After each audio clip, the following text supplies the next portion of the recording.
Hello and welcome back to the final part of this series. Part 3 is here. And yeah, let me clean up this mess real quick, which we don't need. And focus on these two beautiful devices running iOS 6. As you may remember from the last video, there are still some features that are just not working on these two devices, or especially on the iPad, as I already fixed it on the iPhone 4S to give you a sneak peek into this video in the last one. However, I'm just going to show you how to fix it on the iPad, and you can just replicate that on any iOS 6 device you may own. Now, these features are, for example, the Maps app that is just not working on iOS 6 without any tweaks installed. Also, for example, the Stocks app, where is it? Here. The Stocks app on the iPhone won't load without the tweaks that we will install here. I'm going to show you that. It is not present on the iPad, as you may know. And yeah, let's get right into it. Whoa. Okay, so let's just focus on the iPad right now. We're just going to open up Cydia here. You should be familiar with that if you watched the last two videos. And just go into sources again. And this time it is going to be really simple because we don't have to add new sources for this to work. And in fact, the whole process is going to be really straightforward. So this is also going to be a really short video, as you probably already saw. Now we just have to go into the SkyGlow repo and go into all packages again. And here you can see we have a lot more packages than what we installed last time. We just installed iTunes Store X from here. Maybe you already noticed some tweaks that could be useful to us. For example, Maps X here. Now this is actually the only fix that we need to install for Apple Maps to just work again for the most part. So we can just tap modify, install, and in this case I'm going to continue queuing, go back.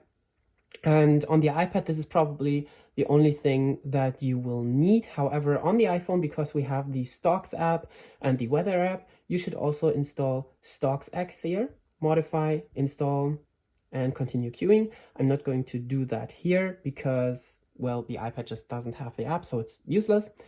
And this should actually also automatically install WeatherX, which is down here. But if it doesn't, also go in here and install that manually. Now I'm just going to wait. Where is my queue? Anyway, I'm just going to install that standalone because I'm not installing anything else here. And what I did on the iPhone 4S last time is just install these 3 tweaks for everything to work. Now just restart the Springboard.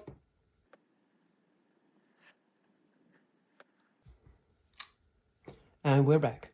And now, just like that, the Maps app should be working again. We can go into there and try it out. Just wait a moment. Okay, so in this case, this is not working right away.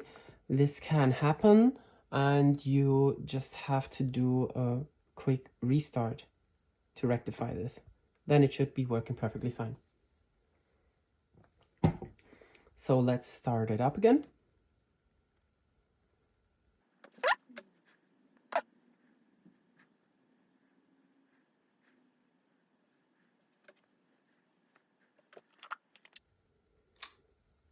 Just like that, we are back and we can try this out again, and it should work now. Let's see. You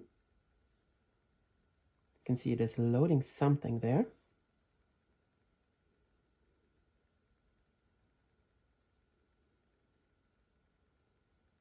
And there it is. As you can see, it is slowly but steadily loading the map. Oh, wow. What the fuck? Yeah, I've never seen that actually. Okay, so as you just saw, there can be some glitches. It is not perfect. Also, there are some glitches with water, which is known. Yeah, I'm gonna give it a second to load here.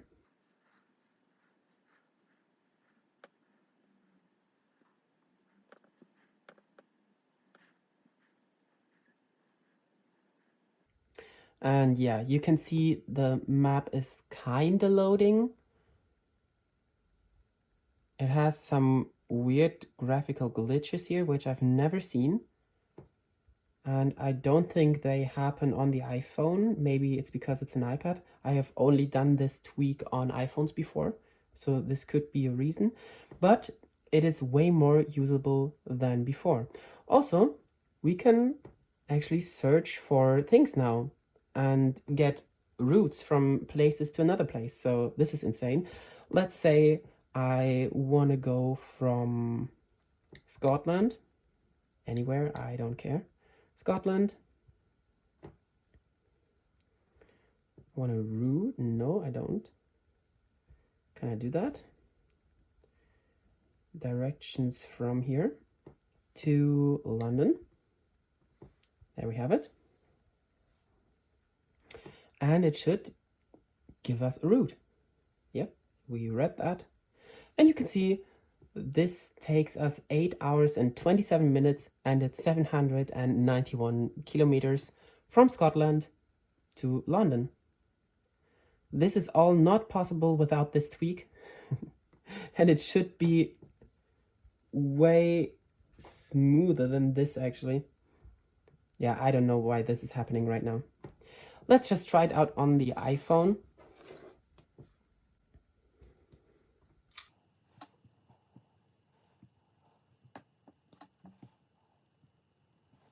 As you can see here, there are none of those graphical glitches like that. Water is still a problem. We're not going to get rid of that right now, but we should be able to get a direction here to maybe Paris. Let's do that. Okay. And as you can see, this is working perfectly fine. It even seems to take us to the Eurotunnel, so it knows that exists. We can start the route. It should also give us voice commands, but maybe only if it has a location, I don't know. But yeah. Oh yeah, we can actually tilt the map, which is insane. That is also working, 3D imagery. I also tried navigating with iOS 6 for real a few weeks ago. And while it is really stuttery sometimes, when it is working, it is actually working really well. Like it is telling you the directions, the buildings that are besides the street are actually shown in 3D, which is insane in my opinion. So this tweak is working really well for that it restores functionality at all. Thanks, by the way, a lot to the developer of these tweaks. This is crazy. Okay, so as you can see, this is working. Also, the weather app is working really well. As you can see, here's the weather for Berlin right now. This is not working without any tweaks. As you already saw in the beginning of this video, the Stocks app is working. And also the shortcut for weather and stocks here in the notification center is working, which is also not working, of course, without any tweaks. As you can see, all these tweaks really bring back a lot of functionality to iOS 6, which is insane in 2026, in my opinion. Only thanks to the big community that is around iOS 6 and just keeping it alive, honestly. So thanks to the community, thanks to all the developers that are providing us with these tweaks to just get everything back up and running. I really appreciate that. And this is it. I think with this series, you should be able to get your hands on your own iOS 6 ecosystem, get it fully functional again, install your own apps, old games, for example, and just experience it again. Nostalgia maybe, just play all the games. I think that's what it's all about. I also want to thank you for almost 20 subscribers at the time of recording this video. That doesn't sound like a lot, I guess, but it is way more than I anticipated for such a short amount of time. So I really want to thank you a lot for that. I hope I will see you in the next video.